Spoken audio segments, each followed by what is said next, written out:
Oke teman-teman, kali ini kita akan review aplikasi pinjaman online Samir.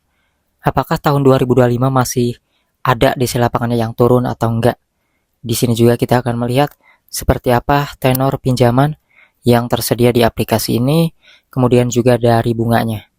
Karena banyak teman-teman yang minjam uang di aplikasi itu udah pinjam baru ketahuan bunganya tanpa melihat terlebih dahulu ada di deskripsinya bunganya itu, teman-teman.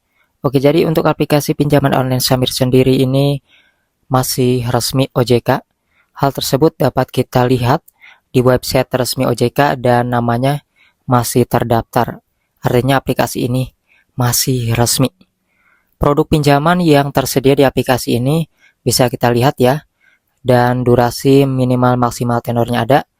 Lalu di sini suku bunga 24% per tahun. Dan ya rata-rata kurang lebih segitulah ya. 22, 24, 21. Untuk yang sedang-sedang dari bunganya per tahun menurut saya sih ini sedang lah ya. Namun tentunya kadang-kadang ada juga pas yang udah minjam tapi ternyata bunganya lebih gede. Apalagi beserta denda telat bayar, teman-teman. Kemudian untuk info CS-nya ada dan kantor pusat ataupun kantornya si aplikasi Samir ini juga terpampang di sini lokasinya. Itu untuk memperlihatkan bahwa ada PT-nya juga ya, teman-teman.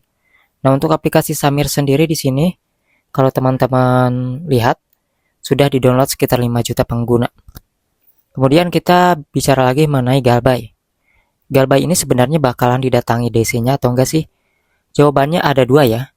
Ada yang didatangi DC lapangan Samir, ada juga yang aman dari DC.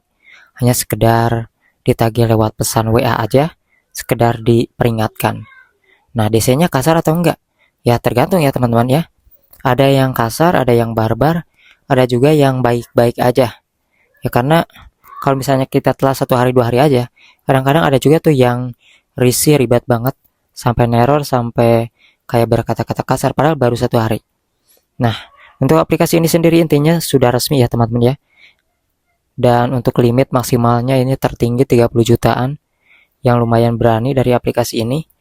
Dan untuk kalian yang punya pengalaman didatangi DC di daerah mana, silahkan tulis aja di kolom komentar. Untuk mengetahui secara real DC lapangan itu yang turun dari aplikasi Samir berada di kawasan ataupun daerah mana saja. Ataupun yang mau nanya juga silahkan. Namun yang pasti kesimpulannya adalah Galbay di aplikasi Samir ya pasti kena selik OJK ataupun kena BI checking yang jelek. Maka dari itu yang harus diperhitungkan. Soal didatangi DC mah tidak takut-takut amat sebenarnya. Karena mereka juga gak bakalan maksa kita harus bayar.